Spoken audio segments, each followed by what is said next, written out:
दोस्तों welcome to BW। दोस्तों Bihar board class 12 chapter wise important objective question का एक सीरीज़ हम लोग चला रहे हैं। तो ये आज का हमारा दूसरा वीडियो है जिसमें हम लोग बिहार बोर्ड क्लास 12 आर्ट्स का जो chapter wise important objective question है उसको लेके आए हैं। और ये जो सीरीज़ है काफ़ी ज़्यादा आपको हेल्प करने वाला है, क्योंकि आपको पता है कि 50 नंबर का ऑब्जेक्टिव आपको करना होता है और ये 50 नंबर का ऑब्जेक्टिव मशीन से चेक होता है, इसीलिए यहाँ पर आप गलती करने का कोई भी चांसेस नहीं होता है। तो इसीलिए अगर आप ये जो सीरीज़ है इस सीरीज़ को फॉलो करते हैं तो 50 में से आपका 45 से 48 नंबर ऑब्जेक्टिव में ज़रूर आ जाएगा। इसकी पूरी दावा मैं करता हूँ, क्योंकि मैं इस तरह से आपको क्वेश्चन कराऊंगा और इस तरह से पढ़ाऊंगा कि एक आप हमारे साथ क्वेश्चन करेंगे, उसके साथ ही साथ आपको याद हो जाएगा। तो चलिए हम लोग देखते हैं आज का हमारा पहला सवाल क्या है। पार्ट 1 में हम लोग 15 क्वेश्चन कर चुके हैं। अगर आपने पार्ट 1 नहीं देखा है तो उसका लिंक डिस्क्रिप्शन में डाल दिया गया है, या फिर आप चैनल पर जाएंगे तो वो आपको लिंक मिल जाएगा। आप वहाँ से जाकर पहला वीडियो भी देख सकते हैं इस वीडियो को देखने के बाद। तो चलिए हम देखते हैं कि आज का हमारा पहला क्वेश्चन क्या है। तो क्वेश्चन नंबर 16 है कि किस सिद्धांत में पर्यावरण मानव पर नियंत्रण करता है कहा गया है। तो हिंदी में थोड़ा सा क्वेश्चन आपको अटपटा लग रहा है, लेकिन मैं इंग्लिश में पढ़ देता हूँ इस क्वेश्चन को कि विच थ्योरी स्टेट, यानी कि कौन सा थ्योरी कहता है कि इन्वायरमेंट कंट्रोल ह्यूमन्स, यानी कि जो इन्वायरमेंट है ह्यूमन को कंट्रोल करता है। तो इसका क्योंकि कभी कभी ऐसा होता है कि हिंदी का क्वेश्चन हमें समझ में नहीं आता है, तब हम लोग इंग्लिश का क्वेश्चन पढ़ते हैं तो ज़्यादा क्लैरिटी आती है। इसीलिए जो ये सीरीज़ हम लोग चला रहे हैं इसमें आपका हिंदी और इंग्लिश दोनों तरह का क्वेश्चन लिख रखे हैं। और कोई क्वेश्चन गलत होता है तो इंग्लिश को सही माना जाता है। जैसा कि इस क्वेश्चन में आपने देखा कि मैंने हिंदी पढ़ा तो आपको इतना अच्छे से समझ में नहीं आया, लेकिन जब इंग्लिश में आपको मैंने समझाया इस क्वेश्चन को पढ़ने के बाद तो आपको काफ़ी अच्छे से समझ में आ गया होगा कि क्वेश्चन क्या कह रहा है। तो चलिए हम लोग देखते हैं कि कौन कौन सा ऑप्शन है और कौन सा सही ऑप्शन इसका होगा। तो पहला ऑप्शन है आपका पॉसिबिलिज्म, यानी कि संभाव्यवाद। दूसरा ऑप्शन है आपका नियतवाद। तीसरा ऑप्शन है आपका नसंभाव्यवाद। और चौथा ऑप्शन है आपका व्यवहारवादी दृष्टिकोण। तो इसका सही जवाब क्या हो जाएगा? तो इसका सही जवाब हो जाएगा आपका नियतवाद, यानी कि डिटर्मिनिज्म। मानव भूगोल एक सामाजिक विज्ञान है, यह कथन किसका है? यानी कि किसने कहा है कि ह्यूमन ज्योग्राफी एक सोशल साइंस है। तो पहला ऑप्शन है आपका टेलर। दूसरा ऑप्शन है आपका विडेला ब्लास। तीसरा ऑप्शन है आपका रेडजेल। चौथा ऑप्शन है आपका हार्टसॉन। तो इसका सही जवाब क्या हो जाएगा? तो इसका सही जवाब हो जाएगा आपका विडेला ब्लास। इसका सही जवाब हो जाएगा। नेक्स्ट क्वेश्चन है कि व्यवहारवादी दृष्टिकोण किससे संबंधित है। तो पहला ऑप्शन है आपका भौतिक वातावरण से। दूसरा ऑप्शन है आपका मानव की सोच और निर्णय से। तीसरा ऑप्शन है आपका संस्कृति से। चौथा ऑप्शन है आपका तकनीकी विकास, यानी कि टेक्नोलॉजिकल डेवलपमेंट से। तो इसका सही जवाब क्या हो जाएगा? इसका सही जवाब हो जाएगा मानव की सोच और निर्णय से। नेक्स्ट क्वेश्चन है और क्वेश्चन नंबर 19 है कि निम्न में से कौन सा मानव ज्योग्राफी की शाखा नहीं है। यानी कि ये जो दिया गया है इसमें से कौन सा आपका ह्यूमन ज्योग्राफी का पार्ट नहीं है। तो पहला ऑप्शन है आपका आर्थिक भूगोल। दूसरा ऑप्शन है आपका जनसंख्या भूगोल। तीसरा ऑप्शन है आपका समुद्री विज्ञान। और चौथा ऑप्शन है आपका राजनीतिक भूगोल। तो इसका सही जवाब क्या हो जाएगा? तो इसका सही जवाब हो जाएगा आपका समुद्र विज्ञान, यानी कि ओशियनोग्राफी। ये हमारा ह्यूमन ज्योग्राफी में नहीं आता है। अगला क्वेश्चन है मानव भूगोल में अध्ययन की इकाई क्या है? What is the unit of study in human geography. तो पहला ऑप्शन है आपका मिट्टी। दूसरा ऑप्शन है आपका माउंटेन, यानी कि पर्वत। तीसरा ऑप्शन है आपका मानव समूह, यानी कि ह्यूमन ग्रुप्स। तीसरा ऑप्शन है आपका महासागर। तो किस चीज़ का अध्ययन करते हैं हम लोग? मानव समूह का ही तो अध्ययन करते हैं ह्यूमन ज्योग्राफी में। तो अगर आप लोगों को वीडियो पसंद आ रहा है तो वीडियो को लाइक और चैनल को सब्सक्राइब जरूर से कीजिए और अपने दोस्तों तक इस वीडियो को शेयर जरूर करें। अगर किसी तरह का कोई भी क्वेश्चन है आपके मन में तो वो भी आप लोग कमेंट सेक्शन में ज़रूर लिखें। तो नेक्स्ट क्वेश्चन है आपका पर्यावरणीय निर्धारणवाद, यानी कि डिटर्मिनिज्म के समर्थक कौन थे। तो पहला ऑप्शन है आपका विडेला ब्लास। दूसरा ऑप्शन है आपका कार्ल सावर। तीसरा ऑप्शन है आपका फ्रेडरिक रेडजेल। और चौथा ऑप्शन है आपका हार्टसॉन। तो इसका सही जवाब क्या हो जाएगा? तो इसका सही जवाब हो जाएगा आपका फ्रेडरिक रेटजेल।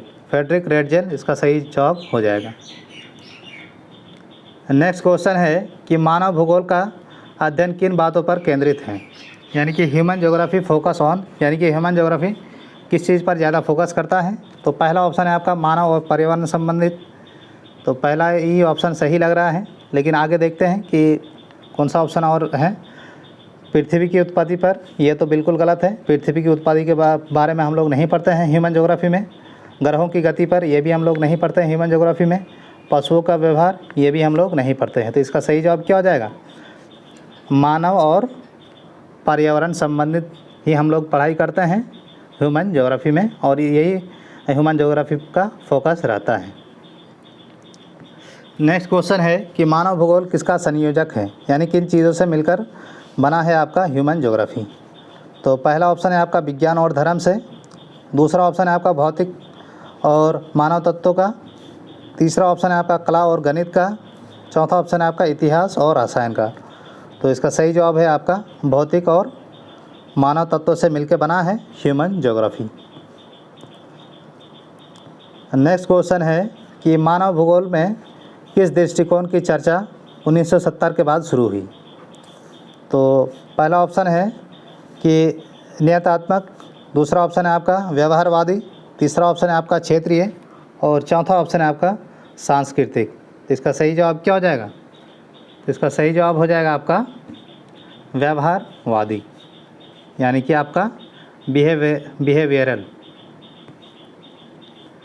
नेक्स्ट क्वेश्चन है कि आधुनिक मानव भूगोल में कौन सा सिद्धांत मान्य है? Which principle is accepted in modern human geography? इसका सही जवाब क्या हो जाएगा? पर्यावरणीय नियतवाद। दूसरा ऑप्शन है आपका संभाव्यवाद। तीसरा ऑप्शन है आपका सामाजिक निर्धारणवाद, और चौथा ऑप्शन है आपका पारिस्थितिक संतुलन। तो इसका सही जवाब क्या हो जाएगा? तो इसका सही जवाब हो जाएगा आपका इकोलॉजिकल बैलेंस, यानी कि आपका पारिस्थितिक संतुलन। नेक्स्ट क्वेश्चन है कि किन सिद्धांत के अनुसार मानव पर्यावरण का निर्णय करता है? यानी कि according to which theory man create environment? तो पहला ऑप्शन है आपका नियतवाद। दूसरा ऑप्शन है आपका संभाव्यवाद, और तीसरा ऑप्शन है आपका नवसंभाव्यवाद। चौथा ऑप्शन है आपका व्यवहारवाद। तो इसका सही जवाब हो जाएगा क्या? संभाव्यवाद। नेक्स्ट क्वेश्चन है कि निम्नलिखित में से किस विचारधारा ने मानवीय स्वतंत्रता को प्रमुखता दी? यानी कि किस आइडियोलॉजी ने ह्यूमन फ्रीडम को प्रमुखता दी? तो पहला ऑप्शन है आपका नियतवाद। दूसरा ऑप्शन है आपका नवनियतवाद, और तीसरा ऑप्शन है आपका संभाव्यवाद, और चौथा ऑप्शन है आपका यथार्थवाद। तो इसका सही जवाब क्या हो जाएगा? तो इसका सही जवाब हो जाएगा आपका संभाव्यवाद।